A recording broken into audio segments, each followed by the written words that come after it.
Right break here చూస్తున్నాం. ఖమ్మం మండలంలోని పొన్నికల్ Shri Chaitanya engineering కళాశాలలో ఏర్పాట్లు చేస్తున్న ఖమ్మం లోక్సభ సాధారణ ఎన్నికల కౌంటింగ్కు ఏర్పాట్లు పూర్తయ్యాయి.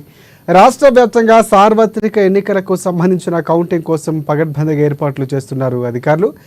ఇక శ్రీ చైతన్య ఇంజనీరింగ్ కళాశాలలో ఏర్పాటు చేస్తున్న కౌంటింగ్ కేంద్రాన్ని జిల్లా కలెక్టర్ పరిశీలించారు.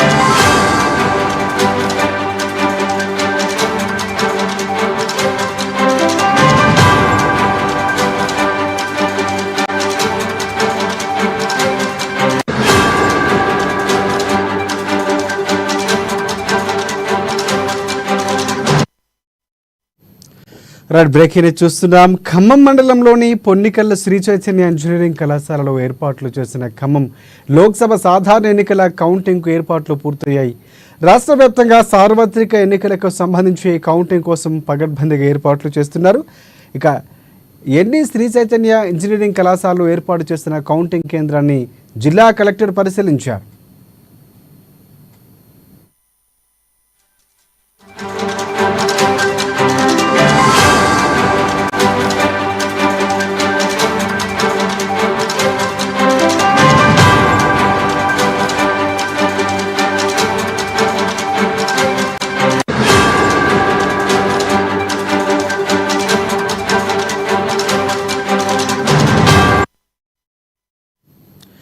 రైట్ బ్రేక్ చూస్తున్నాం. ఖమ్మం మండలంలోని పొన్నికల్ శ్రీ చైతన్య ఇంజనీరింగ్ కళాశాలలో ఇక లోక్సభ ఎన్నికలకు సంబంధించి కౌంటింగ్ ఏర్పాట్లు పూర్తయ్యాయి. రాష్ట్ర వ్యాప్తంగా సార్వత్రిక ఎన్నికలకు సంబంధించిన కౌంటింగ్ కోసం పగడ్బందీగా ఏర్పాట్లు చేస్తున్నారు అధికారులు.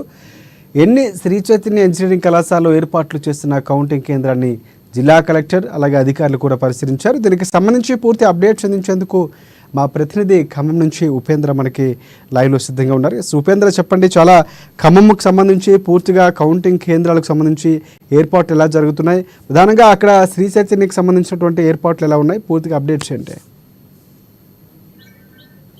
రాజశేఖర్ ఖమ్మం జిల్లా లోక్సభ ఎన్నికల నిర్వహణకు సంబంధించి ఏర్పాట్లు పూర్తి చేశారు. రేపు ఉదయం తెల్లవారుజామున 5 గంటలకే సిబ్బంది కౌంటింగ్ ప్రాంతానికి చేరుకోవాలని చెప్పేసి జిల్లా కలెక్టర్ ఆదేశాలతోటి మొత్తం సిబ్బంది కూడా అప్రమత్తమైంది. దాదాపు 1500 మంది పోలింగ్ కౌంటింగ్ సిబ్బంది పాల్గొంటారని చెప్పేసి కూడా జిల్లా కలెక్టర్ విపి గౌతమ్ ప్రకటించారు. దాంతోపాటు జిల్లాలకు సంబంధించినటువంటి ఏర్పాట్లలో మొత్తం 1896 పోలింగ్ కేంద్రాలు ఖమ్మం జిల్లాలో ఎన్నికలు జరగక ఇప్పటి వరకు 115 ఏదైతే కౌంటింగ్ టేబుల్స్ ఉన్నాయో టేబుల్స్ ఏర్పాటు చేసి పక్కా ఏర్పాట్లతోటి పకడ్బందీగా 3 అంచెల భద్రత వ్యవస్థ నడుమ ఏర్పాట్లు పూర్తి చేసినట్టుగా మనకు స్పష్టంగా ఎన్నికల అధికారి ప్రకటించారు. దీంతో పాటు గత ఎప్పుడు లేని విధంగా కూడా ఈసారి కాంగ్రెస్ పార్టీ ఈ ఎన్నికల నిర్వహణలో భాగంగా కాంగ్రెస్ పార్టీ అధికారంలోకి వచ్చిన తర్వాత ప్రస్తుతం తిరిగి అదే ఖమ్మం జిల్లా ఎన్నికలకు సంబంధించి కాంగ్రెస్ విజయం సాధిస్తుంది అనేటువంటి వాతావరణం క్రియేట్ అవుతున్నటువంటి నేపథ్యంలో ఎంపీ సీటుకు సంబంధించి ఎవరు గెలుస్తారని చెప్పేసి బెట్టింగ్ల పరంగా కూడా మరో పక్కన కొనసాగుతోంది. మరోవైపున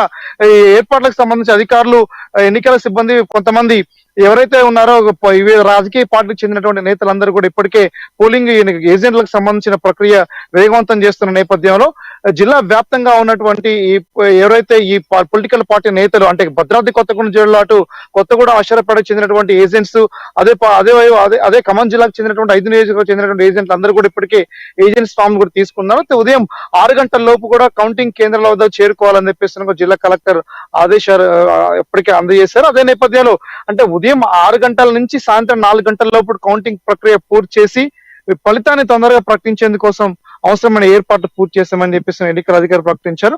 ఈ జిల్లాలో ఉన్నటువంటి ప్రధానంగా సిపి ద్వారా కలెక్టర్ మొత్తం కూడా అటు భద్రత వ్యవస్థతో పాటు ఇప్పుడున్నటువంటి ప్రస్తుతం ఉన్నటువంటి ఏర్పాట్లకు సంబంధించినటువంటి అంశాలను కూడా పూర్తిగా పరిశీలించి ఎన్నికల అధికారి సిపి మొత్తం కూడా అక్కడ భద్రత నడుమ చర్యలు ఏర్పాటు చేశారు. ప్రస్తుతం ఖమ్మంకి సంబంధించినటువంటి లోక్సభ ఎన్నికలకు సంబంధించినటువంటి ఏదైతే ఫలితం ఉందో ఫలితానికి సంబంధించినటువంటి ఏర్పాట్లు కేవలం కౌంటింగ్ సంబంధించిన ఏర్పాట్లకు సంబంధించి మాత్రం వేగవంతంగా చేస్తారని కూడా మనం స్పష్టంగా చెప్పుకోవచ్చు. అదే నేపథ్యంలో జిల్లాలో అది ప్రజలందరూ కూడా చూసే విధంగా ఖమ్మం కేంద్రంగా అటు మధిర కేంద్రంగా వివిధ చోట్ల కూడా ఎల్ఈడి స్క్రీన్స్ ఏర్పాటు చేసి జిల్లా ప్రజలు నిరంతరపాయంగా కౌంటింగ్ అప్డేట్స్ ఏ నియోజకవర్గంలో ఎంతెంత ఓటింగ్ పర్సంటేజ్ నమోదైంది, ఏ రాజకీయ పార్టీలకు ఏ ఒక్క నేతలకు ఈ ఓటింగ్ పడిందని చెప్పేసి అని కూడా చేసేందుకోసం ఖమ్మం విల్లెన్ క్రాస్ రోడ్ బస్టాండ్ సెంటర్, కొత్త బస్టాండ్ సెంటర్, అటు మధిరకు సంబంధించి సత్తుపల్లి బస్టాండ్ సెంటర్ లో అన్ని కేంద్రాల్లో కూడా ఎల్ఈడి స్క్రీన్స్ ఏర్పాటు చేసి ప్రజలకు కూడా వీక్షించే విధంగా కూడా చర్యలు చేపట్టారని కూడా క్లియర్ గా మనకి సమాచారం అందింది. Rajasekhar. Right, thanks for updates Upendra.